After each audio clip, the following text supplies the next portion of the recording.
Hello students and welcome back to my channel. In today's video we are going to continue with the same chapter that we were doing of class 10 science chapter 3 metals and non-metals, and today we are going to discuss about the occurrence and extraction of metals.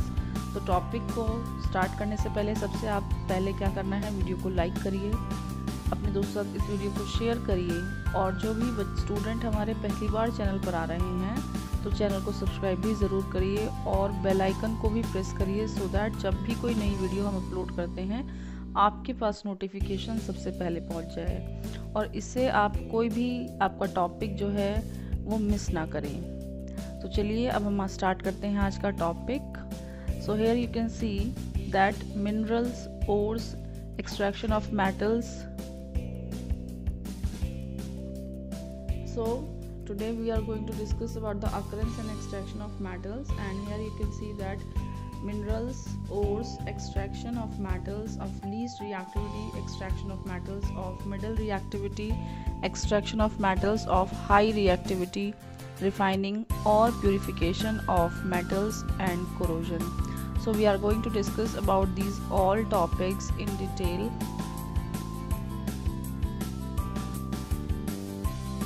Here you can see source of metals. What is the source of metal? Metals occur in earth crust in the form of ores. Earth crust is the major source of metals. यानी कि जो metal है वो अर्थ के top most layer जो कि crust होती है उसमें पाए जाते हैं, और वो जो है जिस फॉर्म में प्रेजेंट होते हैं उसको बोला जाता है ores. Now next is minerals. Minerals are naturally occurring substances which have a uniform composition. यानी कि मिनरल्स हमारे जो इस तरह के सब्सटेंस है जो कि नेचुरली अकरिंग होते हैं और एक उनकी यूनिफॉर्म कंपोजिशन जो है होती है। Next is ores.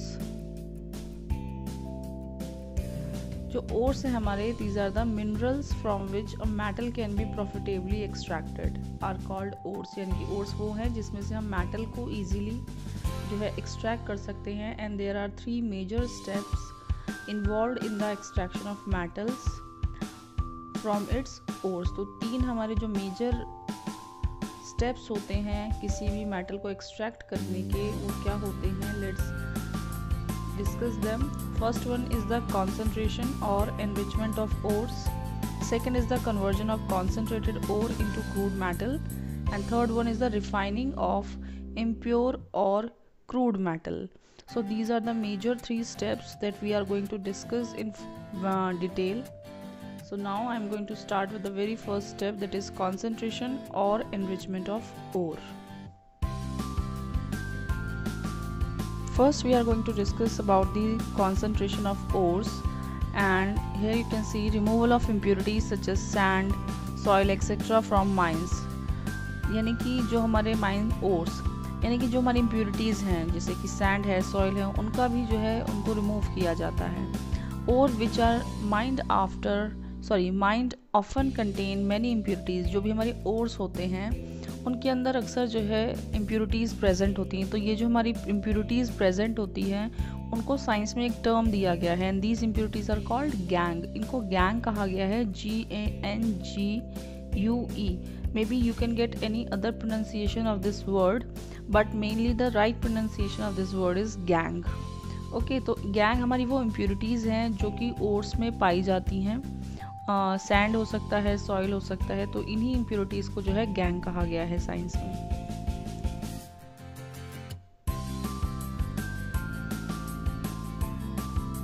Now here you can सी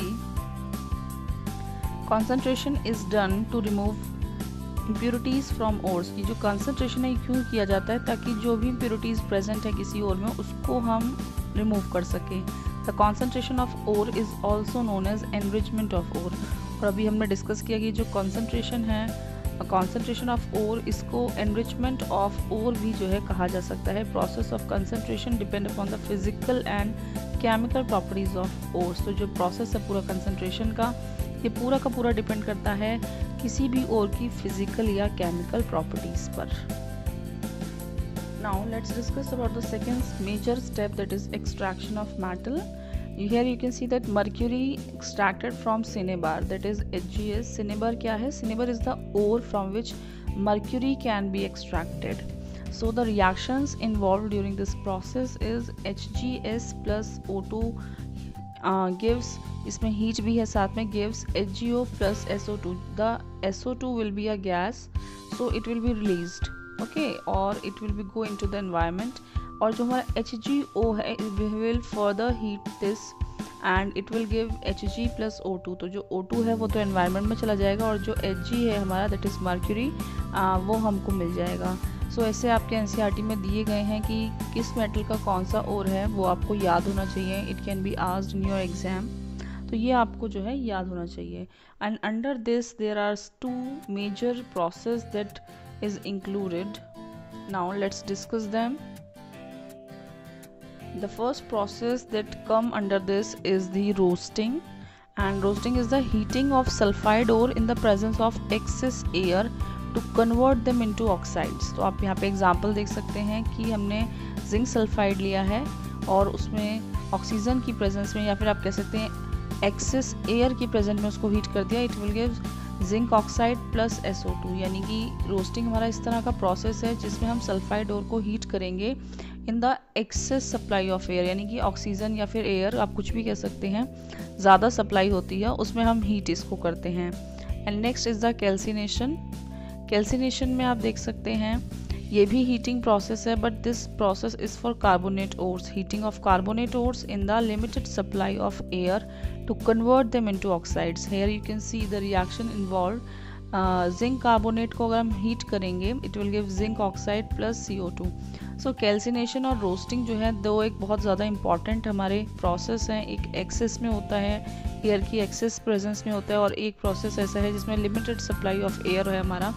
तो इसका जो क्वेश्चन है एग्ज़ाम में वो काफ़ी बार पूछा जाता है बोर्ड एग्ज़ाम में, और जो वो बोर्ड एग्ज़ाम में क्वेश्चन पूछते हैं कुछ इस तरह से पूछते हैं, differentiate between roasting and calcination, और they can straight away ask you define roasting और what do you mean by calcination, or they can ask you what is the major difference between roasting and calcination. So these are the very important 2 process that is usually asked in board examination. तो ये आपको ज़रूर याद होना चाहिए. Also आपको इनके साथ एग्जाम्पल ज़रूर देना, यानी कि रिएक्शंस भी याद होनी चाहिए. बिना रिएक्शंस के जो है आपका आंसर इनकम्प्लीट माना जाता है.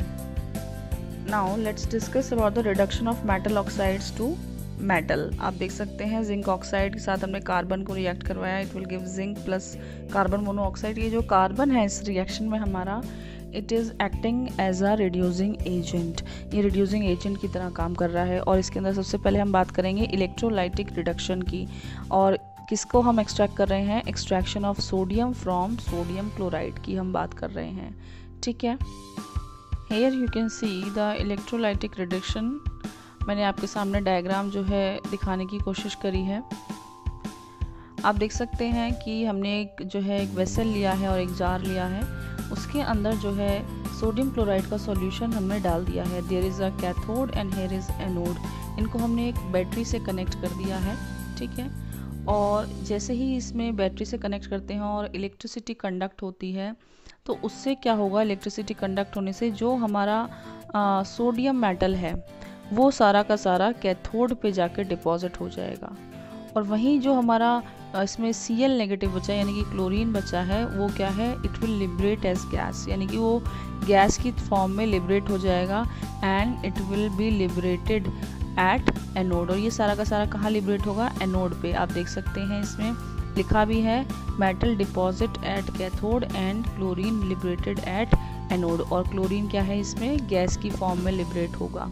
तो ये जो हमारा प्रोसेस है ये इलेक्ट्रोलाइटिक रिडक्शन है हमारा, जिसमें हम सोडियम मेटल को एक्सट्रैक्ट कर रहे हैं. This is a very easy process and it is also very important. Let's discuss about the third major step, that is refining of metal, and it is the electrolysis used for metal refining. तो metal को refine करेंगे, और metal refining के लिए हम कौन सा process use करते हैं? electrolysis, यानी कि जिसमें electricity का हम use करते हैं. Here you can see the diagram. आप यहाँ देख सकते हैं हमने एक वेसल लिया है. उसके अंदर हमने सबसे पहले क्या डाला है? कॉपर सल्फेट का सॉल्यूशन. ये जो क्योंकि ब्लू कलर का ही कॉपर सल्फेट होता है तो इसलिए आपको ब्लू कलर से शो किया है.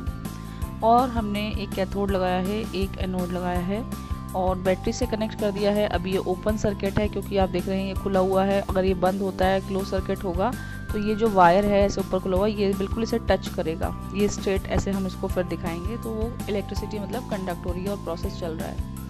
अब होगा क्या कि ये जो हमारा एनोड है ये थोड़ा थिक होता है और कैथोड हमारा थोड़ा थिन होता है। ये जो हमारा एनोड होता है ये थिक इसलिए होता है क्योंकि ये इम्प्योर होता है।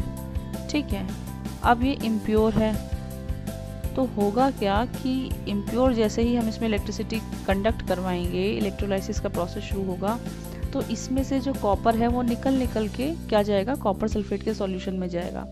और जैसे ही कॉपर सल्फेट के सॉल्यूशन में जाएगा तो कॉपर सल्फेट सॉल्यूशन से सारा कॉपर मेटल हमारा जो है एनोड से कैथोड पे जाके जो है चला जाएगा। तो सारा का सारा कैथोड पे जाके स्टिक हो जाएगा। तो जो हम ये कह सकते हैं जो कैथोड होगी हमारी वो प्योर मेटल की जो है हो जाएगी, क्योंकि सारा मेटल जाके कैथोड पे स्टिक हो जाएगा या डिपॉजिट हो जाएगा।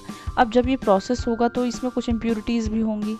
ठीक है, तो ये जो हम कर रहे हैं रिफाइनिंग ऑफ कॉपर की हम बात कर रहे हैं। रिफाइनिंग ऑफ कॉपर हम करवा रहे हैं क्योंकि कॉपर सल्फेट का हमने सॉल्यूशन लिया है, तो इसमें कुछ इम्प्योरिटीज़ भी होंगी। अब इसमें जो इम्प्योरिटीज़ होती हैं वो हमेशा एनोड के नीचे आके डिपॉजिट होती हैं, यहाँ कलेक्ट हो जाएंगी। तो ये जो आपको दिखाया गया इम्प्योरिटीज़ है। अब इम्प्योरिटीज़ को भी एक नाम दिया गया है, that is anode mud. Anode mud नाम देने का रीज़न क्या है? रीज़न यही है क्योंकि एनोड मड इसलिए कहा गया क्योंकि ये एनोड के नीचे जो है डिपॉजिट हो जाती है या एनोड के नीचे कलेक्ट हो जाती है आके, दैट्स वाई इम्प्योरिटीज़ को नाम दिया।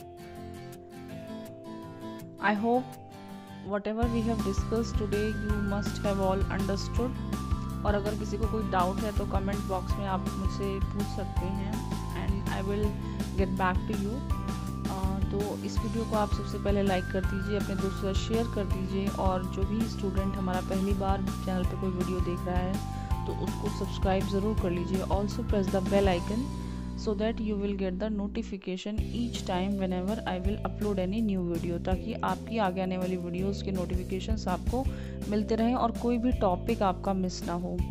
ठीक है, आपने इस वीडियो को देखा, लाइक किया, सपोर्ट किया, इसके लिए बहुत बहुत thank you so much everyone. और चलिए इस वीडियो को यहीं एंड करते हैं।